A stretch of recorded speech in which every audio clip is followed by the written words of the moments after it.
8th maths chapter 2 example 2.10 பார்க்கலாம். இங்கே figure கொடுத்துருக்காங்க. இதோட ஷேடட் பார்ட்டோட ஏரியா கண்டுபிடிக்க சொல்லியிருக்காங்க. நாம் அன்ஷேடட் பார்ட்டோட ஏரியா கண்டுபிடிச்சி டோட்டல் ஏரியாவில் இருந்து அந்த அன்ஷேடட் பார்ட்டோட சப்ராக்ட் பண்ணால் நம்மளுக்கு ஷேடட் பார்ட்டோட ஏரியா வந்துடும். சரிங்களா? ஃபர்ஸ்ட்டு நம்ம area first part to third பார்ட்டோட ஏரியா நம்ம கண்டுபிடிக்க போகிறோம். அதுக்கு என்ன பண்ணும், ஏரியா ஆஃப் ஸ்கொயர்லேருந்து இந்த செமி சர்க்கிளையும் இந்த செமி சர்க்கிளையும் சப்ராக்ட் பண்ணால் நம்மளுக்கு இந்த பார்ட்டோட ஏரியாவும் இந்த பார்ட்டோட ஏரியாவும் வந்துடும். அப்போது area of first and third part equal to area of square minus area of 2 semicircle அப்படின்னு. ஏரியா ஆஃப் ஸ்கொயருக்கு ஃபார்ம்னா ஏ ஸ்கொயர் மைனஸ் 2 இன்ட்டு இங்கே 2 செமி சர்க்கிள்ங்கிறதுனால 2 போடுறோம். 1/2 பை ஆர் ஸ்கொயர். ஏக்கு பதில் 10 ஸ்கொயர் போடுறோம். 2 and 2 கேன்சல் பண்ணுறோம். பைக்கு பதில் 22/7.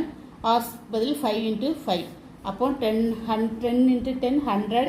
இதை நம்ம 22வை 5 into 5 25ஆல் மல்டிப்ளை பண்ணி 7ஆல் நம்ம டிவைட் பண்ணால் என்ன ஆன்சர் வருதுன்னா 78.57 வருது. 100லேருந்து 78.57 சப்ராக்ட் பண்ணால் 21.57 வருது. சரி, 25.43 வருது. அதே மாதிரி நம்ம ஏரியா ஆஃப் 2 and 4th பார்ட்டும் இதே மாதிரி தான் கண்டுபிடிக்கிறோம். Area of square minus area of 2 semicircle. இங்கே ஏரியா ஆஃப் ஸ்கொயர் அதே மாதிரி ஏ ஸ்கொயர்டு 2 செமி சர்க்கிள் ஃபார்மாக கண்டுபிடிக்கும். இது 2 செமி சர்க்கிளுங்கிறத 2 இன்ட்டு செமி சர்க்கிளோடைய ஃபார்முலா 1/2 பை ஆர் ஸ்கொயர். இதையும் கட் கொடுத்துட்றோம். பைக்கு பதில் 22/7. ஆருக்கு பதில் 5 into 5. 10 ஸ்கொயர்டு 100 மைனஸ் இதை மல்டிப்ளை பண்ணி டிவிஷன் பண்ணால் 78.57 வரும். 100லேருந்து இதை சப்ராக்ட் பண்ணால் 21.43 வரும். இது approximately area of unshaded part. இப்போ ஒரு பார்ட்டு, இது மொத்தம் 4 பார்ட் இல்லையா? இப்போ ஒரு பார்ட்டு கண்டுபிடிச்சிருக்கோம். 1 and 2 3 4.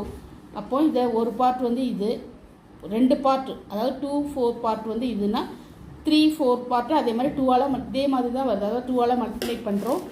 42.86 புரியுதுங்களா? இல்லைனா கூட நீங்கள் இங்கே ப்ளஸ் போட்டு இது ஒரு பார்ட் 1 and 3 பார்ட் இது ஒன்று, 2 and 4 பார்ட் இது ஒன்றுன்னு போட்டு ப்ளஸ் போட்டு 21.43 போட்டு ஆட் பண்ணிங்கன்னா இதே தான் வரும். 42.86 வரும். Area of shaded part equal to area of square minus area of unshaded part. இதான் அன்ஷேடட் பார்ட் கண்டுபிடிச்சி வச்சுருக்கோம். ஏரியா ஆஃப் ஸ்கொயர் போட்டு ஃபார்முலா போட்டால் 100 வரும். மைனஸ் 42.86 சப்ராக்ட் பண்ணால் 57.13. அப்போ ஏரியா ஆஃப் ஷேடட் பார்ட் வந்து என்னது 57.14 cm² அப்ராக்சிமேட்லி. இதான் answer. Thank you. Please subscribe my channel.